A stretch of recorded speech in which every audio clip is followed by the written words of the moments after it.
أعوذ بالله من الشيطان الرجيم. بسم الله الرحمن الرحيم. إن الحمد لله نحمده ونستعينه ونستغفره ونعوذ بالله من شرور أنفسنا ومن سيئات أعمالنا. من يهده الله فلا مضل له ومن يضلل فلا هادي له، وأشهد أن لا إله إلا الله وحده لا شريك له، وأشهد أن محمدا عبده ورسوله. أما بعد، السلام عليكم ورحمة الله وبركاته. yan uwa barkanmu da sake saduwa a yammacin yau Alhamis, wanda ya zo daidai da 16 ga watan Rabiul Jumadal Ula, shekara ta 1445 bayan hijiran Annabi sallallahu alaihi wasallam, wanda ya zo daidai da 30 ga watan Nuwamba shekara ta 2023 miladiyya. Idan yawa ba su manta ba, jiya mun ƙara karatunmu ne a babin da yake magana a kan sujudus sahw, wanda mun kammala wannan littafi na matnul ashmawiyya. Yau insha Allah za mu fara ne daga babu salatul juma'a. Ba tare da bata lokaci ba, malai yake cewa babu salatul juma'a. Wannan babi ne da zai mana magana akan sallan juma'a, rukunanta da wajibanta da kuma adab da suke na sallan juma'a din. Sai malai ke cewa wa salatul juma'ati fardun alal a'yan. Sallan juma'a wajibi ne akan kowane mutum ɗaya. Idan ce al'ayan ɗaiɗaiku kenan, kowa, ba wai za a ce in wasu suka yi shi kenan wasu babu a kansu ba, kowa dole ne sallan juma'a. walaha shurutu wujubin wa arkan. Malaika cewa sallan juma'a tana da sharidai na wajibci. Idan ce sharidai na wajibci shine sharidan da idan aka samu mutum da su, to wannan dole ne sai ya yi sallan juma'a, babu uzuri a kansa. Haka nan wa arkan, haka nan sallan juma'a tana da rukunai.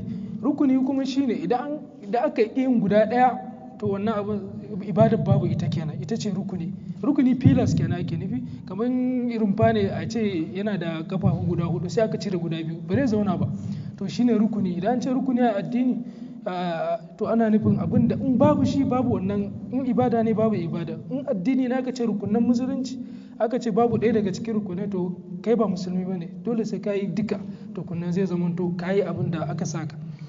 To sallan juma'a tana da rukunai, za mu karanta mu je insha Allah. Wa adab, haka na akwai wasu ladubba da ake so mutum ya yi a ranar juma'a din ko kuma lokacin sallan juma'a. Wa a'zaru tubihu takhallufa anha, da kuma uzurruka da suke sa abin ake, misali mutum zai bar zuwa sallan juma'a, bare je ba kenan. Akwai uzurin da za su samu mutum bare ya samu zuwa sallan juma'a ba, to akwai su dukansu, musulunci ya bayyana su, za mu zo makaranta wasu daga cikinsu. Malaka cewa sai ya ɗauko mana ɓangare na farko, yanzu kamar ya ba mu outline ne, za mu fara daga, ya ce fa amma shuruɗu wujubiha fa sab'atun. Sharuɗan da suke wajibtar da sallan juma'a guda 7 ne. Na farko al-islam, dole ne wanda zai sallan juma'a ya zama musulmi. Kafiri ba zai sallan juma'a, ko ya sallan juma'a ba a karba ba, saboda imani shine yake sa a karbi aikin ladan mutum. Dan misali kafiri ya zo ya yi sadaka ko ya yi sallah, ya yi abin da aka umarce shi, amma bai musulmi bai imani da wannan ba, Allah ba zai karbi wannan ibadan ba. Imani ne zai sa a karbi ibada. Ma fatan mun gane. Musulunci dole mutum ya zama wanda zai sallan juma'a ya zama musulmi. Wal bulu, wannan ana maganar shurutu wujub ne, mun fahimta ba? To wanda ya balaga, ya kai munzalin takalif na musulunci suka hau kan shi, to dole ne ya sallan juma'a. Yaro kenan wanda bai balaga ba dole ba ne sallan juma'a, amma shi kuma akwai hadisin da ya nuna annabi yake cewa Allah daftar da yara ƙanana idan sun kai shekara 10 har ma in ba su yi sallah ba a dake su, saboda a nuna musu muhimmancin sallah. Kenan ana jan yara a jiki ana zuwa da su masallaci, shi ma abu mai kyau ne. Amma ba za ka ce dole wajibi ne yaro sai ya yi sallah ba. Misali yaro bai da lafiya, a ce to a dole sai ya yi sallah, a sai a bar shi sai ya warke sai ya sallah, tunda ba wajibi bane. Amma kai babba ko baka da lafiya ko a wane yanayi kake, dole sai ka yi sallah. Na fatan mun gane wannan. biyu kenan. Wal aql, haka nan dole wanda zai sallan juma'a, wanda sallan juma'a ta zama wajibi a kansa, dole ya zama to yana da hankali. mahaukaci ba dole ba ne sallan juma'a, amma mahaukaci ya zo yana sallan juma'a ba za a kore shi ba, amma mai hankali dole ne ya yi sallan juma'a.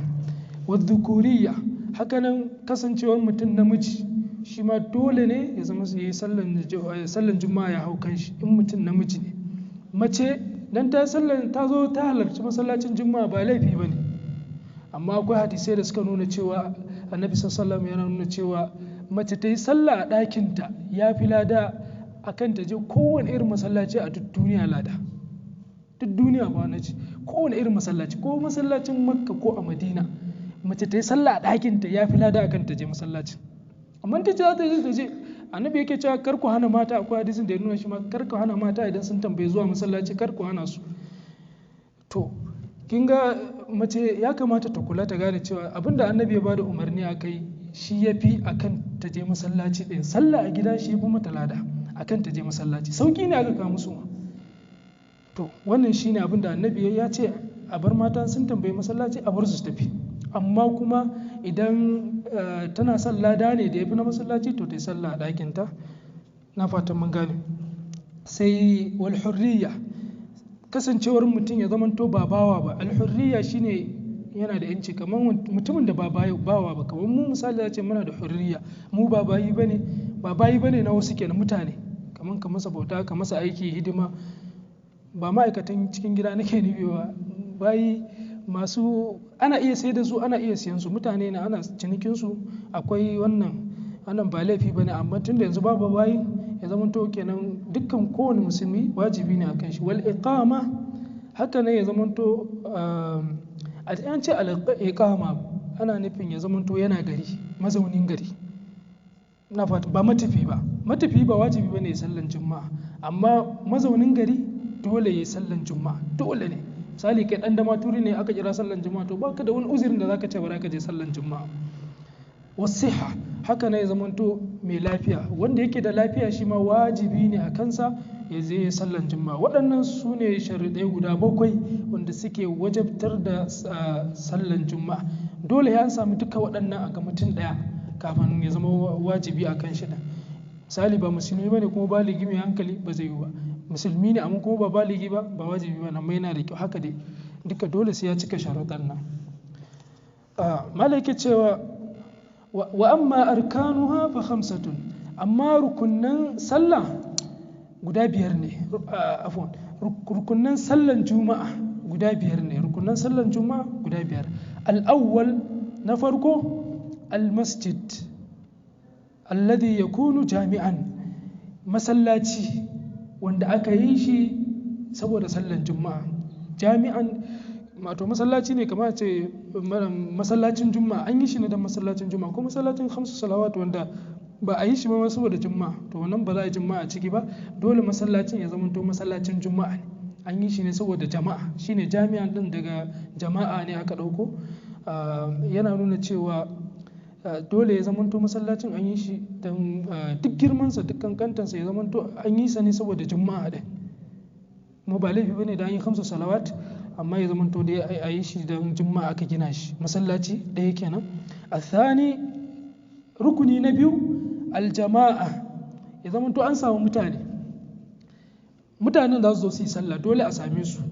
In ba mutane mutum ba zai zo shi kadai. Idan ce jama'a kuma jam'i a larabci yana fara daga guda 3 ne, 1 2 ba jam'i ba ne, sabanin turanci 2 jam'i ne, amma larabci sai 3 shine jam'i. To duk mutanen da suka zama su 4, 1 liman kenan, 2 3 kenan mamu, to wannan za su iya sallan juma'a idan akwai sharaɗai da mu karanta a gaba.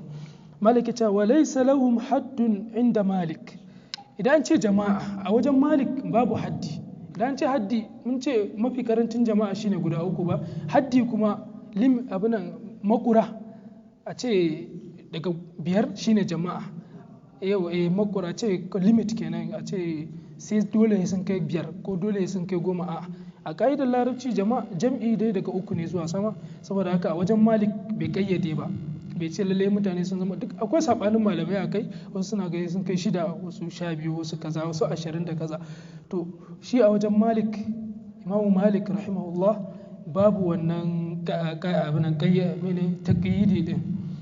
malaki ce bal labudda an takuna jama'atun tataqarra bihim qarya. To duk da a wajen imamu malik babu kayyadewa wajen adadin jama'a din, sai ce to dole ne fa sai jama'ar sun kasance wanda za a iya gina gari da su, mana wanda za su iya haɗa gari, ba san ya zan faɗa ba. Misali kamar a ce mutum biyar, a wannan magana na shi da ya kawo kenan, mutum biyar ba za su iya sallan juma'a ba, saboda ba za ka je a ce ma gari ne kuma ka je ka ga mutum biyar kuma a ce ma gari ne ka ce ba zai yiwu ba, dole sun fi haka yawa ya zama to gari.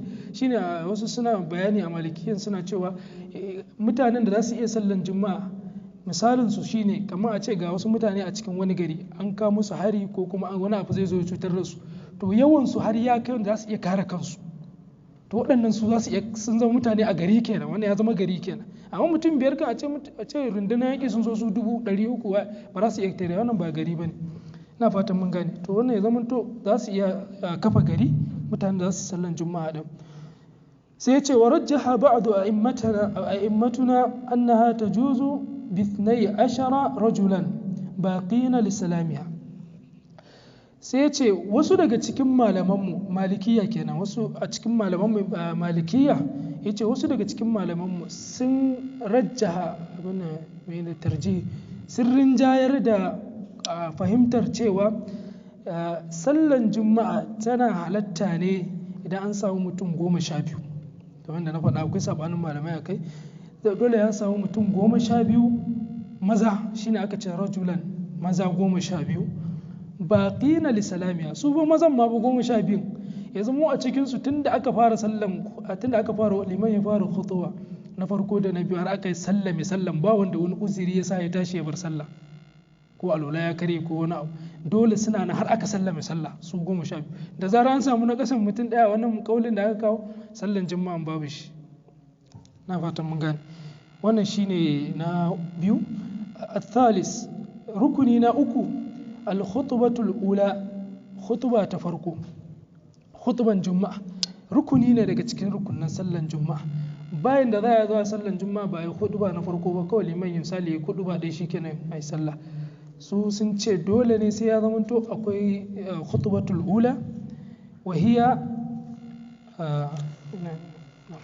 hiya ala sahih, fadin cewa khutba ta farko na ranar juma'a shine yafi inganci a cikin maganganun malamai. wa kadhalika al-khutbatu thaniya, haka nan khutba ta biyu, dole a samu khutba ta farko da khutba ta biyu kafin a ce an yi sallan juma'a. alal mashhur, wannan kuma a maganin da yafi shahara a malikiyya, akwai kakawali kenan, amma wannan su ne suka fi shahara. khutba ta farko da ta biyu rukuni ne daga cikin rukunan juma'a, sallan juma'a. sai malaka ce wala budda an takuna ba'da zawal, ita sallan juma'a kenan dole ne ta kasance bayan zawali, bayan rana ya kauce daga tsakiya. ran lokacin da rana take tsakiya, bayan da za a yi sallan juma'a kafin lokacin nan dole sai rana ya dan karkace. tunda yanzu a yanda ake ba da time, misali sallan azhar yana shiga misali karfe 12 da wani abu haka, ko da 20 ko da 15 yana shiga. to daga wannan lokacin misali a ce daga 12 da rabi zuwa har lokacin azhar duka za a yi sallan juma'a. to wannan shine abin da yake faɗa, dole sai ya zamanto rana ya yi zawali, ya dan kauce daga tsakiya, shine zawali din. wa qabla as-salati wa laysa fil khutbati haddun inda malik aidan. wannan kenan yana nufin maganar muka na zawali shine wa qabla as-salah, kuma kafin ayi sallah. khutba ce za a yi ta kafin zawali din, kuma sallan ma zai zamanto bayan zawali nake nufi, kuma sallah ma zai zamanto bayan zawali kenan. khutba ce a farko sai sallah din. sai malik ya ce wa laysa fil khutbati haddun inda malik, khutba ba ta da wani haddi a wajen malik, mana ai abin aidan, tunda ya ce aidan dazo a malik ya ce babu haddi na adadin mutanen da su halarci juma'a, shine yanzu ya ƙara maimaita yasa ya ce aidan din, saboda sallah da khutba din abu biyu ne, ibada guda biyu ne. tsadan yi maganar sallah yanzu kuma ana maganar khutba. sallah ma dole a wajen malik ba ta da, imamu malik babu haddi na mutane, adadin mutane. hakanan khutba ma ba ta da adadin mutane da su halarta, inda ya zama jam'i daga 3 zuwa sama wajen imamu malik shikenan ya zama sallan juma'a. alaike cewa wala budda an takuna mimma tusammihi al-arab khutbatan. ita khutba da za a yi dole ya zamanto yanda larabawa suke kiran khutba na fatan mun gane. ya zamanto idan an yi khutban aka zo misali aka ce balariga yanda aka yi khutba maganganun ake faɗa a cikin khutban kenan ga yanda aka yi khutba haka ake yin khutba, saboda khutba kawai kamar jawabi ne ai. to su a larabci idan sun ce khutba yana nufin magana ne wanda aka tsara shi sosai, ya zamanto yana da saja. idan ce saja shine kamar kafiya a wajen malaman misali arut. idan zo maganan zube rubutun zube kuma to idan ce saja shine karshen ya zama kusan iri ɗaya abinan me zan ce wazanin su ya zama ɗaya, ba kalmomin ba, wazanin ya zama iri ɗaya. ina fatan mun gane. to dole khutba ya zamanto yana da wannan tsarin, kuma ya zamanto yana da fawasil ma'ana an ɗauko paragraph ɗaya maganan shi da yake daban, paragraph na biyu maganan da yake daban haka. na fatan mun gane. dole abinan khutban juma'a ya zamanto a wannan tsarin. wannan a takaice kenan. malaka ta wa yustahabbu taharati fihima da wannan da khutban juma'a din da sallan juma'a afwan wannan fihima din wannan khutbal ula da saniya ya halatta abin an so ya zamanto wanda zai khutba yana cikin tsarki. khutba na farko da na biyu ba sallan ba sallah kan dole ya da tsarki. khutba na farko da na biyu ya kamata wanda zai khutba ya zamanto yana cikin tsarki. wa fi wujubi al-qiyam lahumma taraddud. malaika ce amma cewa wajibi ne wanda zai khutba yayi shi a tsaye akwai taraddudi a wajen malikiya din. a wajen malikiya akwai taraddudi, mana ko abin akwai aqwali kenan, wasu sun ce dole ne wasu sun ce ba dole bane. shine yake cewa wa fi wujubi al-qiyam lahumma taraddud. na fatan mun gane. amma al-mu'tamad a wajen malikiya abin da aka dogara da shi shine wajibci din, shine abin da yake mu'tamad a malikiya. matan ga duk da akwai sabani, amma abin da suka dogara da shi shine wajibi ne in limami zai khutba ya yi shi a tsaye, saboda duk lokacin da aka rawaito hadisin khutba annabi sallallahu alaihi wasallam a tsaye ya yi khutban shi, saboda haka wajibi ne mutum ya yi limami ya yi khutbansa a tsaye. arabi rukuni na hudu al-imam. dole a samu limami a sallan juma'a. wa min sifatihi yana daga cikin siffar limami an yakuna mimman tajibu alaihi al-juma'a, ya zamanto yana daga cikin wanda juma'a ya zama wajibi a kansa. shine shartu wujub da muka karanta al-islam al-bulugh dukansu guda 7 din nan. to wannan dole sai limami ya zama to kenan yaro ba zai yi ba, wanda ba musulmi ba zai yi ba, matafiyi ba zai yi ba da sauransu. to wannan dole sai limami ya zama wannan kafin ya yi ya ja sallan juma'a. malaikata ihtirazan min as-sabi, saboda kada a sa yaro ya yi sallah. shi yasa aka ce wa min sifati an yakuna mimman tajibu alaihi al-juma'a ihtirazan min as-sabi, saboda kada a ce yaro ya zo ya ja sallan juma'a. wal musafir hakanan kada matafiyi ya zo ya sa sallan juma'a. wa ghairihima da wasunsu ma a cikin sharuɗan da muka kawo. mimman lam tajibu alaihim, ga waɗanda bai zama wajibi a kansu ba, wanda bai wajibi bane a kansa su ja sallan juma'a to bai kama abin yayi sallan juma'a to bai kamata ya je ya ja sallan juma'a ba. wa yushtaratu an yakuna al-musalli bil jama'a wal khatib. sharadi ne ya zamanto wanda zai yi wa mutane sallan juma'a din ya zamanto shine wanda ya khutba. na fatan ga wanda ya khutba sharadi ne shi zai ja sallan juma'a din, illa li'uzirin, sai fa in yana da wani uzuri. shi wanda ya khutba daban, wanda zai sallah daban, zai iya faruwa haka, to amma sai fa da uzuri yamna'uhu min dalik, uzurin da zai hana shi bare bar shi iya jan sallah ba. min maradin, misali ya zamanto bai da lafiya, ya zamanto misali ba zai iya tsayuwa ya yi sallah ba, kuma za a samu wanda ya cika wannan sharuɗin zai iya jan sallah sai ya ja, ko kuma wani rashin lafiya dai wanda ba zai bar shi ya ja sallah yadda ya kamata ba. au jununin, ko kuma ya zamanto akwai taɓin ƙwaƙwalwa. zai iya faruwa mutum lafiyar shi kalau ya gama khutba kafin ya ja sallah sai ya samu taɓin kwalwa, zai iya faruwa. Dama malaman fiqh suna zama su wani hasashen da sai ga bai faru ba, ga ta zai faru, kuma zai iya faruwa. Kamar akwai wata matsala da malamai suke kawa, akwai lokacin tun zamanin da, tun kafin jirgi ma, malaman fiqh suka zauna suka kawo matsala, suka ce to yanzu idan mutum zai sallah a sama ba ya zai. Lokacin malamai sun tattauna ka kuma ba jirgin, to malaman fiqh suna da dogon tunani ne, sai ga abin to ya za a ce mutum ya ja kudu ba kuma a ce wai kar saboda hauka kar ya ja sallah. To da hauka ya ja sai mana kudu ba da hankalinsa, amma zai iya taɓa hankali kafin ya je ya ja sallah. To irin wannan matsalolin malaman fiqh suna tattauna a kan shi. So ko da bai faru ba dai mutum ya rike a kansa, wata nan zai iya faruwa, to ka san yadda za ka yi ibada a wannan lokacin. Aw nahwi dalika, ko wani abu makamancin haka. Malaka ta wa yajibu intidaruhu lil uzri al qarib, wato wajibi ne a jira limami in uzurinsa na kusa ne, ma'ana uzuri ne wanda nan da nan minti 5-10 zai iya zuwa, to dole wajibi ne a jira shi saboda uzuri. Alal asah, a magana mafi inganci a malikiya, magana mafi inganci shine idan limami yana da uzurin da kusa ne, shine al-udhrul qarib, uzuri mafi kusa, minti 10 misali kawai alwala zai ya fito, to ya jira shi. Misali yana nan kusa nan da minti 5 zai iso, so ya kamata a jira shi. Wannan shine abin da ya kamata a yi.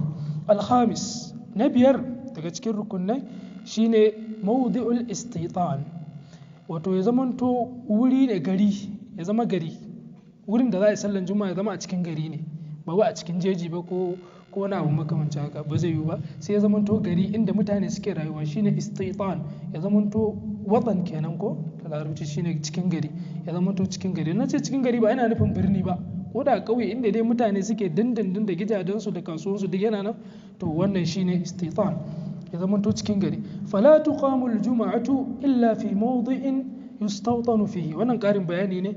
Malaikaci ba a yin sallan juma'a sai fa a wurin da mutane suke rayuwa. Na ce rayuwa shine da na faɗa, akwai kasuwansu, gidajensu, makarantunsu, komansu ya haka suke rayuwa, ba wai zuwa suke su wuce ba. To wannan dole sai ya zama gari, wurin ya zama haka kafin a yi sallan juma'a din. Malaikaci wa yakunu mahallan lil iqamati, kuma nan da duk ƙarin bayani yake, ya zamanto wurin mahallan lil iqama, wuri ne wanda daman za a iya zama a rayu a wajen, shine mahallan lil iqama.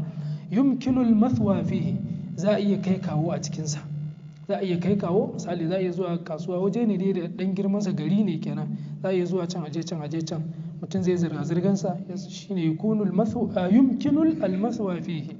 Baladan kana aw qarya, shine ya zamanto ko cikin gari, birni kenan shine baladan, ko kuma ya zamanto ƙauye, shine ko ƙauye ko cikin gari. Shi dai sharaɗin ya zamanto wuri ne wanda mutane za su suke rayuwa dindindin, ba wai zuwa yake a zauna a ɗan yi kwana 2-3 a wuce ba, yadda Fulani misali suke yi. To wannan ba za su idan ce Fulani masu yawa cikin jeji nake nufi, abinan ba za su ce shi ke za su kafa su sallan juma'a wannan wajen ba, za su bari su samu cikin gari. Su juma'a ba dole bane a kansu, tunda su matafiya ne, ba mazauna waje ɗaya bane.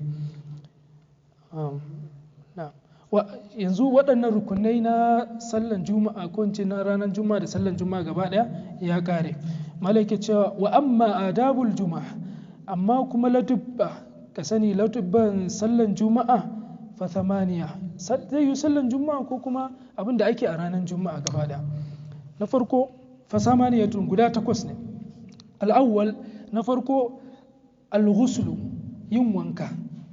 An ce al-ghuslu a larabci akwai al-ghuslu, akwai al-istihmam.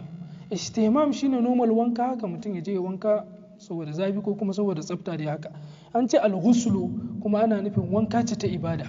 Inda ga gama da fiqh sun ce al-ghuslu, to wanka suke nufi na ibada, ba normal wanka ba ka je ka sa wankanka da sabulu mai kanshi kai, ba shi ake nufi ba. Shi ma za ka yi, amma kuma wancan shine wanda ake so a yi din asali kenan na ranar juma'a din, wankan ibada. Wanka ce wanda ake yi misali ko irin na janaba, duk dai wankan ibada shi kadai ne, wankan janaba, wankan misali karewan jini na mata da sauransu, wannan duka iri ɗaya ne. Wankan idi duka shi ne ake nufi, al-ghuslu ake cewa, shi ne wanka na ibada. Al-ghuslu laha, yin wanka saboda wannan ranar, saboda juma'a din, wa huwa sunnatun indal jamhur, wato sunna ne a wurin jamhurin malamai da malikiya da sauran mazahib guda uku da suka rage. Na fatan mun gane, dukansu a wurinsu sunna ne yin wanka na ranar juma'a din. Wa min shurutihi, yana daga cikin sharuɗan shi sallan juma'a din, wankan ranar juma'a din, an ya kuna muttasilan bin rawah, ya zamanto yana haɗe da lokacin da zaka tafi sallan juma'a. Wannan a malikiya kenan, akwai sabanin malamai sosai a kai, amma a malikiya sun ce dole wankan juma'an da zaka yi ya zamanto kana yin wankan ba abin da zai rike ka, sai ba abin da zaka tsaya yi sai tafiya masallaci direct, ko da safe kai ko karfe 7 ne, ya zamanto abin da zai fitar da kai daga wanka, abin da zai kai ka waje shine zuwa masallacin juma'a. Amma akwai sabanin malamai a kai, wanda maganan da ya fi shi ne ana yin wankan ne saboda sallan ranar juma'a din. Na fata mun gane, ana yin sa ne saboda ranar juma'a. To kaga kenan zaka yi wankan ka je kai uzurin ka je wajen aikin ka, daga karshe ka tafi sallan juma'a din. Bin rawah, an ce rawah anan saboda a larabci da an ce rawah shine tafiya da ake yi bayan karkacewar rana, shine ar-rawah. Za a iya cewa zihab ma tafiya ne, akwai rawa, akwai zihab, akwai al-ghudu, abu uku ne. Gudu shine fitan sassafe, mene sammako. Akwai ar-rawa shine da muka yanzu, dan rana dan karkace, da larabci ana cewa raha, ya tafi. In an ce raha kawai, in ka san larabci to ka san da yaushe ya tafi, ko ka san da bayan karfe 12:30 misali zuwa kafin la'asar. Haka nan al-zihab kuma zai iya daukan su duka. Sai kuma malaka ta fa in ightasala, idan yayi wanka, washtaghala bi gada, sai ya shagaltu da cin abinci na rana. Kai wanka sai ka shagaltu da ci, ka tsaya kana ci, zaka ci abincin rana kafin ka fita sallan juma'a. Malaka ce au naumin, ko kuma mutum ya shagaltu da yin bacci, a'adal ghusl, kunji su malikiya suka ce to zai sake yin wanka. In dai kai wankan juma'a, wankan tsarki da muka faɗa, har ka tsaya ka ce bari ci abinci kafin je sallan juma'a, to sai ka sake yin wannan wankan ka tafi masallacin juma'a, saboda ba a son komai ya tsayar da kai, ko kuma kai bacci sai ka sake yin wankan. Haka malikiya suka ce. Alal mashhur, su ma malikiyan kenan, magana da fi shahara a malikiya. Ina fatan mun gane. Amma maganar da muka faɗa a farko shine za ka yi wankan ka tafi uzurinka, saboda addini babu takura a ciki. Wa ma ja'ala alaikum fid dini min haraj, haka Allah ya ce, ba a sa muku wani abu mai takura a cikin addini ba. So wannan fahimtar malamai ne, Allah saka musu da alkhairi, amma kuma akwai nasoshi da suka nuna cewa wannan mutum zai iya uzurin shi ko da wankan sallan juma'a din. Abu na biyu daga cikin adab, wannan guda ɗaya muka yi kenan. Abu na biyu shine asiwak, yin asiwaki, ko a ce brush, brush na goge baki a yanzu, ko asiwaki mutum ya da itace ko ya da brush, duka hukuncin su ɗaya ne. Shi dai wancan ya fi dacewa da sunna, saboda shi na lokacin annabi ya amfani da shi. Amma dan kayi wannan brush da niyan yin asiwakin, kai ma kana da wannan ladan asiwakin. Na fatan mun gane. Ba ka ta wannan ayi chemical ne, bature ne, kaza duka babu. Ana so ko tsaftace bakin ake nufi ai. Na fatan mun gane. Wannan shine abu na biyu, wanka da kuma asiwaki, ko in ce tsaftace baki. Athalis, ladubba na uku daga cikin ladubban sallan juma'a shine halqu sha'r, wato aske gashi, ko na kai ko kuma na sauran gabobi. Wannan shi ma ladubba ne daga cikin ladubban sallan juma'a. Amma ba zai misali gashin ka bai kai aski ba, ka ce dole ka aski, ko kuma ka aske duka ma ka ce a yau juma'a sai ka yi. A'a, in akwai ne za ka yi, saboda ana so musulmi ya zamanto kullum cikin tsafta. Shine hikiman abun fa, shine hikiman. Ko da baka tsafta a sauran kwanakin, at least ran juma'a ya zamanto ka yi wanka kamar yadda makaranta a gaba, ka sa turare, ka yi tsafta da sauransu. To, arabi, ladabba na hudu shine, ko in ce ladabi na hudu shine taqlimul azafir, yanke kumba, an ce farce wannan ne gaba daya, kumba shine wanda yake dan fitowa farin nan kenan, shine kumba suke cewa da Hausa, ko kumba haka. To wannan yanke shi ma yana daga cikin ladubba na sallan juma'a. Wannan duka abubuwan da muka karanto hadisi annabi sallallahu alaihi wasallam sun nuna haka, sunna ne. Alhamis, abu na biyar, ladabi na biyar shine tajannubu ma yatawallada minhu ra'ihatul kariha. Ladubba na biyar shine guje ma duk abin da zai janyo wani shaƙe mai wari. Shaƙe mai wari shine wari, mene ana cewa wari ko shaƙe zai iya zama ƙanshi ko wari. To shaƙen ya zama to yana da wari, saboda in ka ce ƙanshi abin da me yake faɗa ne, in ka ce wari kaɗai ba zai yi ba, sai dai ka ce shaƙe. Saboda akwai wanda misali abin da yasa na ce wari ba zai ɗauka ba shine tafarnuwa wari ne da shi, shaƙen shi ne bai da daɗi, shine ba wari ba ne da shi. Misali kaman ba haya warinsa daban, kamar abin yayi datti warinsa da wancan wari suke yi, wannan kuma shaƙensa ne ya canja ya zama ba daɗi, shine malaka ce alkariha, shaƙe wanda bai da daɗi, ra'iha shaƙe mara daɗi. To mutum ya guji irin waɗannan, mutum kar ya ci albasa in zai zo masallacin juma'a, kar ya ci wani abu da yau kamar tafarnuwa, ko kuma ya sa wani turare wanda yana ɗaga hankalin mutum, ko kuma duk mutane dai kusan 90% ba sa son irin wannan turaren, mutum sai ya guji irin sa wannan abubuwa.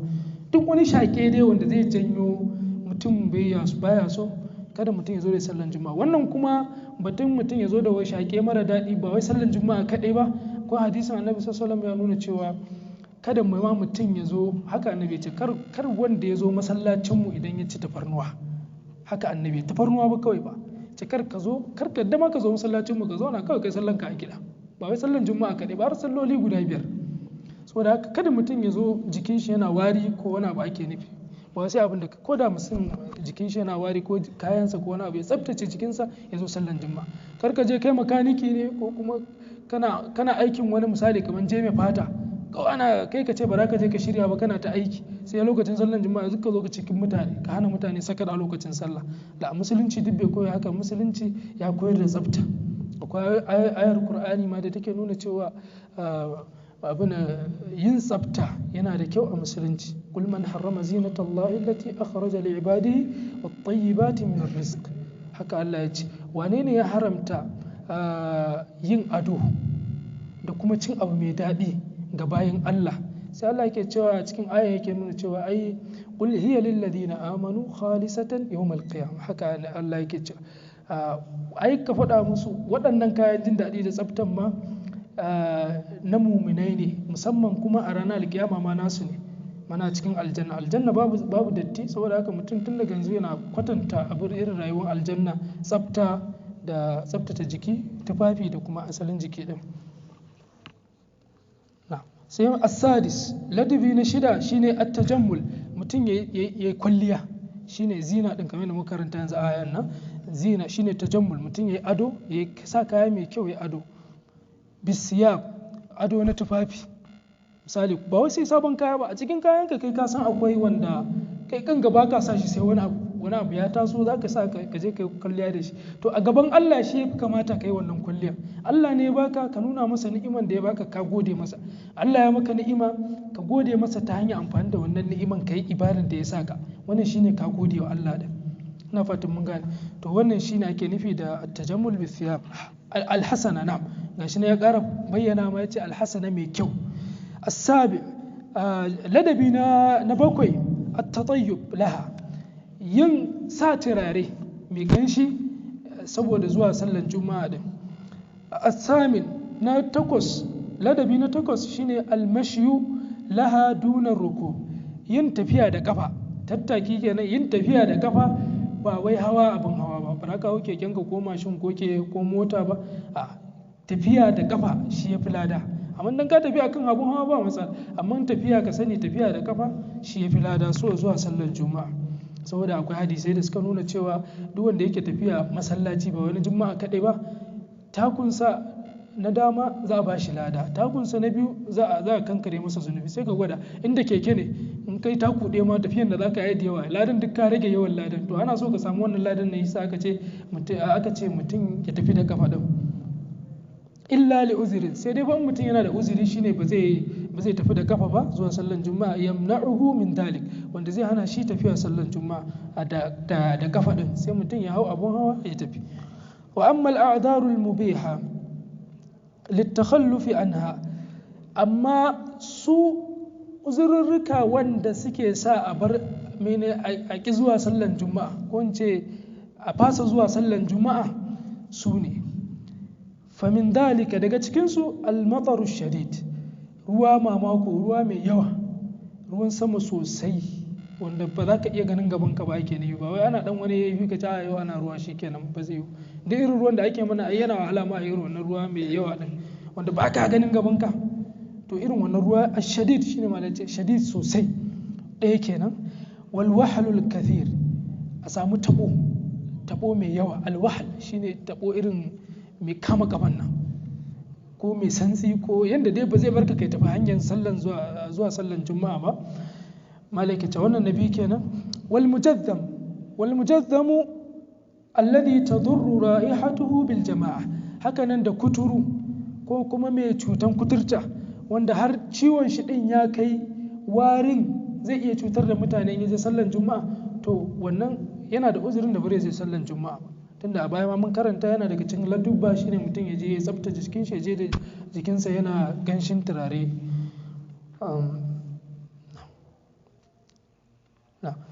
wal maradu wat tamrid, da kuma rashin lafiya da kuma kula da marashin lafiya. al marad shine rashin lafiya, mutum bai da lafiya to yana da uzurin da bare je sallan juma'a. rashin lafiya sosai ba wanda mutum ba zai iya tashi ba, gane ba. amma ba abin da nake so mu gane ana, idan an ce uzurin da bare sa ka je sallan juma'a ba wai shikenan ba za ka yi sallah ba.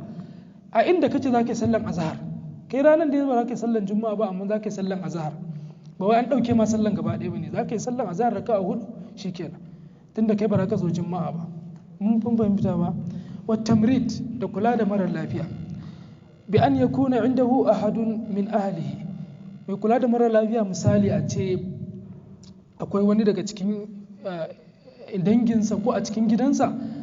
idan ce ahal ana nufin iyali ne ake nufi da larabci, family, mutum da matar shi ko yaransa wanda suke gidansa, na fata mu gane shine ahal ne. to ya zama to a cikin ahalinsa akwai mara lafiya wanda yake kula da dole sai yana nan, ba mu iya kula da shi. maridan, ya zama to mara lafiya ka zauja, mun gani ba aka ce kamar mutum matar shi ba ta da lafiya, so zai iya shi kadai ne kuma zai iya kula da ita, to zai tsaya saboda abin da zai iya barin sallan juma'a saboda wannan rashin lafiyar nata. to me yasa ba a ce mata ta kula da mijinta ba? me yasa ba a ce ba ka sharaɗin cewa mace za in mijinta bai da lafiya ba dole bane ta je sallan juma'a? yawwa, saboda ita mace da ba wajibi ne, baya cikin sharaɗin cewa mace wajibi ne ta je, baya cikin shartu wujub na mace akan mace ba wajibi ne. na fatan mun gane. walwaladu, haka ne ya zama to shine kamar azzauja walwalad, kazaujati walwaladi, kamar mutum yana da matar shi ko ɗansa ba da lafiya shi kaɗai zai iya kula da su, to babu ba sai ya je sallan juma'a ba. wa ahadal abawaini, yanzu an gama magana ahal kenan, sai aka ce to ko kuma ɗaya daga cikin iyaye, ko mahaifinsa ko mahaifiyarsa ba lafiya kuma dole shi kaɗai ne zai iya kula da su, to nan ma zai iya fasa zuwa sallan juma'a na wannan ranar. walaysa indahu min man ya'uluhu, shine abin da muka faɗa yanzu, ya zamanto babu wanda zai mai gurbinsa. ya'uluhu shine wanda zai mai gurbinsa. fa yahtaju ila takhalluf, to anan zai buƙaci ya fasa zuwa sallan juma'a litamridihi, saboda kula da mara lafiyar da yake yi. wa min dalika, yana daga cikin uzurruka din shine idha ihtadara ahadun min aqaribihi aw ikhwanihi, idan ihtidar shine lokacin da mutum ya zo abin ya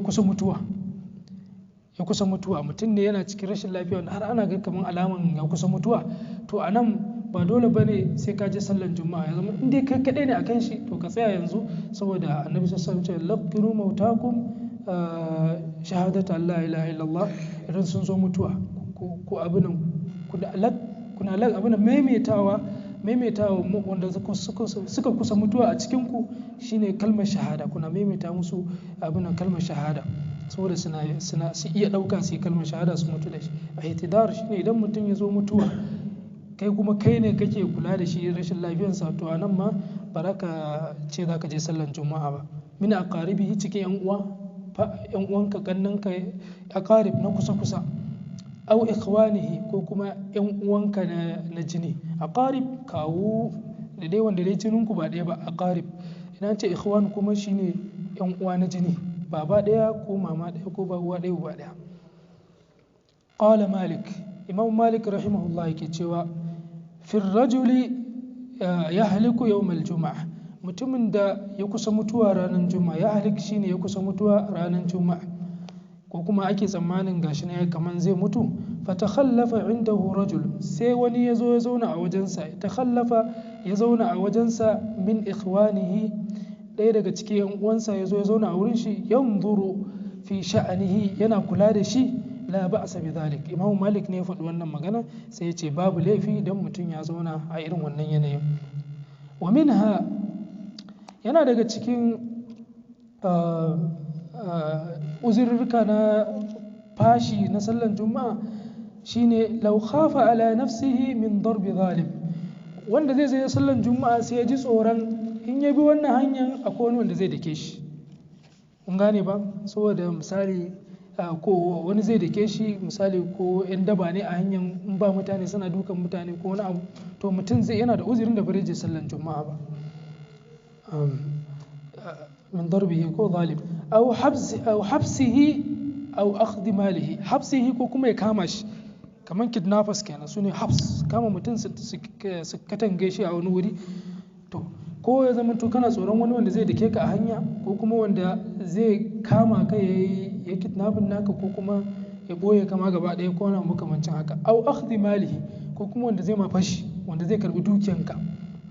Wa kadhalika, wannan shi ma yana da uzuri na fasal zuwa sallar juma'a.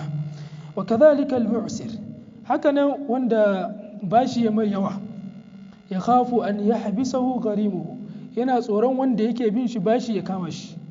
Mutum ne ya ci bashi, bashin da yawa kuma a lokacin biya bai biya ba wannan mutumin, kuma hanyar da zai bi hanyar gidan mutumin ne wanda yake bin sa bashi, kuma wannan mutumin zai iya kama shi ya haɗa da hukuma ko na. To in yana jin tsoron wannan zai iya fasa sallan juma'a ya zauna. In ganewa? Wannan ba da gangan yake biyan bashin ba, inda gangan kuma wannan yayi laifi a wajen Allah. Amma in ba da gangan bane ya nema ne bai samu ba, bai san yadda zai yi ba, to kawai sai ya zauna saboda kar ya je ya kama shi ya kai shi station. Alal asah, a magana da yafi inganci kenan a Malikiyya. Wa min dhalika al-a'ma, haka nan makaho ma yana da uzurin ya zauna a gida. Alladhi la qa'ida la, makaho fa wanda bai da jagora, bai da wanda zai rike sandansa ya kai shi zuwa masallaci, ko rike hannunsa ya kai zuwa masallaci, yana da uzurin da zai zauna a gida. Amma law kana lahu qa'idun, amma da a ce wannan makahon zai kasance yana da wanda zai masa jagora. Aw kana mimman yahtadi lil jami', ko kuma shi wannan makahon ya kasance ko da shi kadai ne zai iya gane hanyar da zai je masallacin juma'a. Fala bila qa'idin, ba tare da jagora ba, malaika ce fala yajuzu lahu takhallufu anha, bai halatta ya fasa zuwa sallan juma'a ba. Wa yahrumu as-safar inda wa yahrumu as-safaru inda az-zawal, haramun ne mutum yayi bulaguro a lokacin da rana ya dan karkace, kenan an shiga sallah lokacin sallan juma'a. Haramun ne mutum yayi bulaguro a wannan daidai wani lokaci. Idan ce haramun ma'ana sai lokacin zaka kirkiro tafiya, to wannan haramun ne. Min yawmil juma'a, a ranar juma'a. Ala man tajibu alaihi al-juma'a, amma ba wanda wajibi ne, amma mace za ta iya tafiyan ta ba matsala. Wanda wajibi ne sallan juma'a yana garinsa, to bai kamata, haramun ne ya ce zai kirkiro tafiya a daidai wannan lokacin sallan juma'a ba. Wa kadhalika yahrimu alaihi al-kalam, haka nan wanda ya zo sallan juma'a haramun ne a kansa yayi magana, kowane irin magana, kowane irin maharafi. Akwai hadisin da Annabi sallallahu alaihi wasallam yake cewa da a ce wani ku zai zo ya shiga masallaci ya ce wa dan uwansa kai shiru, kaga wani yana surutu a masallacin juma'a, limami yana khutba, sai ka zo ka ce a kai shiru, sai Annabi yake cewa kai ma fa kai warki, kai wasa a cikin sallah, haka annabi ke cewa faqad laghauta fi salah, kai wasa a cikin sallah. Wan nafilatu, haka nan haramun ne mutum ya zo ya yi nafila wal imamu ya a lokacin da liman yake hutuba. Baka zo da wuri ba, limami yana hutuba a cikin sallan juma'a, kawai ka zo ka ce za ka yi nafila, haramun ne abinan za ka yi sallan juma'a. Wannan malikiya kenan. Amma abin da ya fi shi ne lokacin da limami ya zo yana hutuba, ka zo latti, kawai sai ka tashi abinan kana zuwa za ka yi nafilanka da sauri-sauri da ɗan gaggawa haka, ba za ka yi shi irin ka yi shi abinan da dogon karatu ko na ba, ka karanta fatiha kawai ka yi tasbihi guda 3 ka gajarta dai sallan. Ba ana nufin ka karanta fatiha haka ba, ka karanta fatiha ka yi tasbihi yadda ya kamata, amma kar ka kara dogon addu'a ko na ba a ciki, shi ake nufi. Sawa'an kana fil khutbati al-ula aw as-thaniya, ko limami yana cikin khutba na farko ko na biyu, in ka zo to ba za ka yi nafila ba, haramun ne a maliki. Amma abin da ya fi shi ne magana da muka yanzu. Wa yajlisu ar-rajulu wa la yusalli illa an yakuna talabbasa bi naflin. Saboda haka mutum zai zauna ba zai yi sallah ba, in mun ɗauki fahimtar cewa haramun ne mutum ya sallan juma'a ya sallan nafila limami yana khutba kenan, sai ke cewa yajlisu ar-rajulu, mutum zai zauna ne wala yusalli, bare sallan ba, illa an yakuna talabbasa bi naflin, sai fa in ya riga ya fara nafilan ne kafin limami ya zo ya fara khutba. Ka fara nafila wani lokaci yana faruwa, ka fara kenan sai limami ya zo ya fara khutba, to ba za ka yanke ba, shine yace ba za ka yanke ba qabla dukhul al-imam fa yutimma dhalika. Dan haka ba za ka yanke sallanka ba inda ka fara kafin limami ya zo, sai ka cike sallanka ka karasar. Wa yahrimu al-bay'u wash-shira, haka nan haramun ne yin siya da siyarwa a lokacin sallan juma'a. Indal azan, a lokacin ma da aka kira sallan farko, adhan sani, indal adhan sani, a lokacin da aka yi kiran sallah na biyu. In an kiran sallah na biyu limami ya zo kenan, to in dai limami ya zo shi kenan babu maganar siya da siyarwa. Haramun ne a wannan lokacin mutum ya kasuwanci, haramun ne. Mun fahimta ko?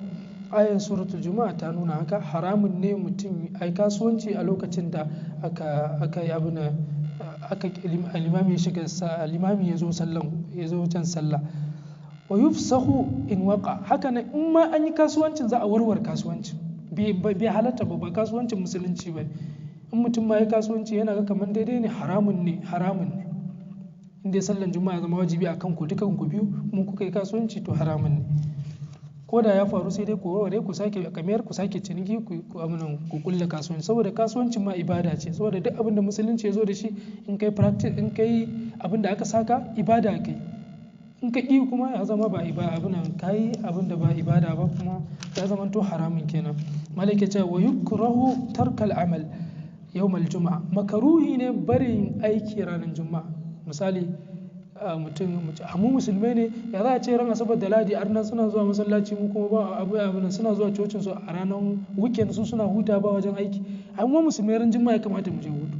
Shine malaka ce wa yukrahu al-amal fi yawmal juma'a, ranar juma'a makaruhi ne a ƙi zuwa aiki. Ka ce a yau ran juma'a ne, yau hutu nake, yau weekend ɗina ne, daga ranar zan fara za ka je aikinka ka yi harkokinka. Illa dai abin da aka ce shine lokacin da limami ya zo zai fara kutuba, to babu maganan kasuwanci, ina fatan magana. Mutum ran juma'a zai je kasuwansa, zai je ofis, zai je duk wani harkokin shi, ba a ce ya je ya zauna, ba a ce weekend ɗinsa ba ne. wa tanaffulul imam qabla al-khutbati, hakanan haramun ne limamin da ya zo zai yi khutba ya yi nafila kafin ya fara khutba, haramun ne. Kana zuwa kawai za ka yi sallama kamar yadda sunna ya zo, za ka yi sallama ka hau minbari ka fara abin a kira sallah, sai ka zo ka yi khutban ka na ɗaya da na biyu. Na fata mun gane. Wa kadhalika yukrahu lil jalisi an yatanaffala inda al-adhan, hakanan makaruhi ne, afwan da na ce haramun ne wannan ko ba haramun bane, ina nufin makaruhi ne limami ya zo ya ce zai nafila kafin ya yi sallan juma'a, haramun bane, makaruhi ne muke magana akai. Haka nan wa kadhalika yukrahu lil jalis, haka nan kai kana zaune a masallacin juma'a, kawai limami ya zo an kira sallah, bayan ka nafilan ka zauna kenan kana jiran zuwan limami, sai kawai limami ya zo ya sallama, sai aka kira ana kiran sallah, an gama kiran sallah, sai ka ce zaka tashi kai nafila, babu, makaruhi ne kuma bai tabbata ma a sunna ba, babu wannan a sunna. an yatanaffala inda al'azan shine mutum ya nafila a lokacin da aka gama kiran sallah. Wannan haramun ne, abin makruhi ne mutum ya yi haka ɗin. Abin da shine ya zo a sunna shine lokacin da mutum ya ji kiran sallah to likulli adhanin sala, haka annabi yake cewa likulli adhanin sala. Sunna ne in kana so ana gama kiran sallah kai nafila, amma ban da sallan juma'a da na zuwan limami kenan. Amma duka salloli ana gama kiran sallah zaka iya nafilanka. na fatan mun gane. To wannan sunna ne, wannan daban wancan daban. Wannan shine a nan za mu dakata time ya ko na ina ne na wanne to ni na babu na karanta mu kawai ok to ni na kofin babu تنفل عند الأذان الأول ناكو كوفي تو نعم يكره عند الأذان الأول. الأذان الأول ba makruhi bane gaskiya, shine kamar da muka faɗa duk kamar da annabi yake cewa li kulli adhanin sala, kowane lokacin bayan kiran sallah mutum zai iya nafila kenan. As-sala ana nufin sallar nafila, saboda haka kiran sallan farko mutum zai iya nafila, amma na biyu zuwan limami babu. malai yake cewa yukrahu huduru ash-shabba lil juma'a, makruhi ne mace matashiya ta je sallan juma'a. mace matashiya makruhi ne ta je sallan juma'a. wa kadhalika as-safaru ba'da al-fajr, haka nan makruhi ne yin tafiya bulaguro a ranar juma'a bayan sallan asuba. wallahu a'lam, Allah ne mafi sani. anan zamu dakata sai wani watan Allah ya kai mu zamu daura daga inda muka tsaya. سبحانك اللهم وبحمدك نشهد ان لا اله الا انت نستغفرك ونتوب اليك. السلام عليكم ورحمه الله.